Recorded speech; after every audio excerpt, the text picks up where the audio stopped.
Hello, this is Gakstatter from the 2012 Esri User Conference in San Diego, talking with Deke from GeoEye. I wanted to hear about what Deke's thoughts are on trends and technologies and what their product offerings are from GeoEye. Yeah, it's great. I'm excited to be here. Thanks, Eric. So what do you think about the current trends and technology and advancement of satellite imagery in the past couple of years, and I think looking forward to the next 3 years? Right, well, I've been lucky enough to be in the industry for a number of years, over a decade.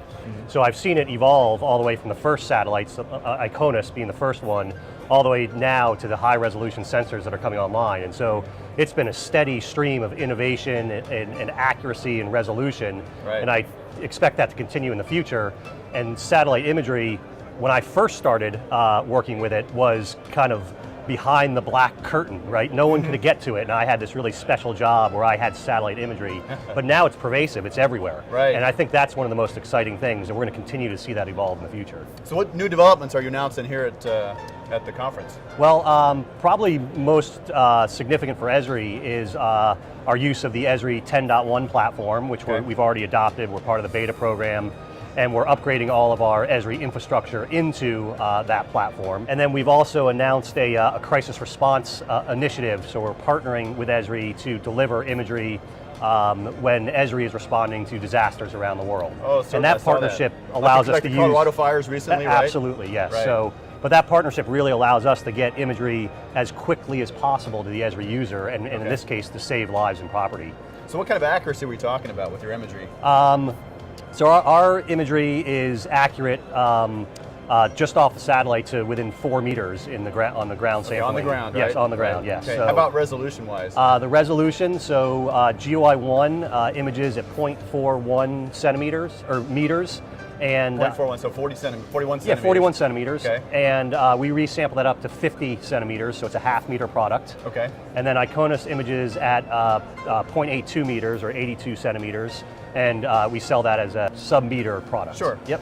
And is that available to the general public? Can they go absolutely. on your website and log on to your store, or how do they acquire this imagery? There's a couple different ways to do that. We have some tools online which enable you to search our warehouse of imagery. So we have close to 700 million square kilometers of images that we've collected in the past. Okay. And you can log on and go through that catalog and select images from our archive. Or if you need something newer than we have in our archive, you can request our satellites to task that for you. Okay. Yep, and that's available commercially worldwide. So all these, the 41 centimeter or the half meter product, is that worldwide availability? It is, yes. Wow. You know, with the exception of a few countries on the denied parties list and those kind of things, but if you're a commercial business, international, domestic, you can get access to our imagery. So we have a sort of a background deck that we're collecting all the time, and if you as a customer have a project somewhere and request us to task that for you, that we offer that as a service. And what's the turnaround there if they want a custom shot from some location? You know, it really depends on weather, because we don't like clouds, right? It depends on satellite geometry and when we have access to the region, and then it also depends on competition. So all of our customers, depending on the priority of their project, we have a whole team back at GeoEye that actually uses the Esri technology to manage the satellite constellation, but that's more back office than what we would see here. But there's a whole priority algorithm that's run every single day to task the satellites. Gotcha. I'm going to do a quick walkthrough of how you can search our catalog. And what I'm showing right here is ArcMap 10.1, and we have a toolbar that we've developed at GeoEye that plugs in to ArcMap 10.1. So I'm going to zoom in on London, and we'll take a look at some of the imagery that we've collected over the London Olympic Park. I am going to digitize an area of interest. And so this area of interest is almost centered on the London Olympic Park. Let me move that over a little bit.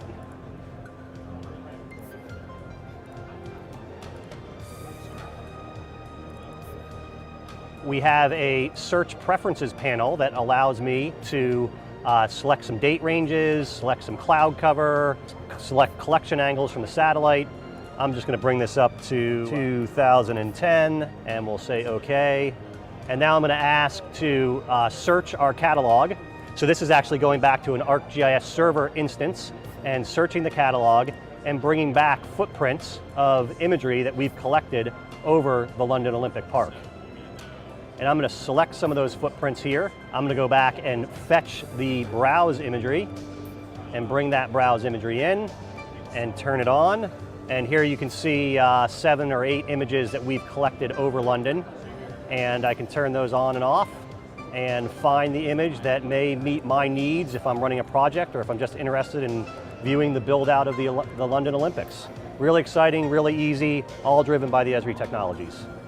And this is browse imagery, so this is not the full resolution. This is what you can order from GeoEye and make sure that you're getting the right data for your project and are able to buy the right imagery at the right time for the right application. So one exciting announcement was Monday, GeoEye and Digital Globe have announced that they're going to merge, right? Can you talk a little bit about the synergies there and what benefits the community will see? Yeah, I think from a product perspective and my place in the marketplace, it's really, really exciting because when you put the capabilities of the two companies together, it expands our collection capabilities so we can deliver products faster, to answer one of your earlier questions. Okay. It diversifies our offerings, so we have a lot more ways to deliver imagery out into the user community. Okay. And then some of our advanced analytics capabilities. We're combining some of the Digital Globe products, and we can combine some of the GeoEye products that do advanced analytics and provide more intelligence and information out into the people that need it as quickly as possible. But that's still a ways off. Sure. You know, it's really exciting to think about, and I personally am really excited to watch it evolve over the next couple months. Great. Well, thanks a lot, Deke. Hey, yeah, Eric, thank you.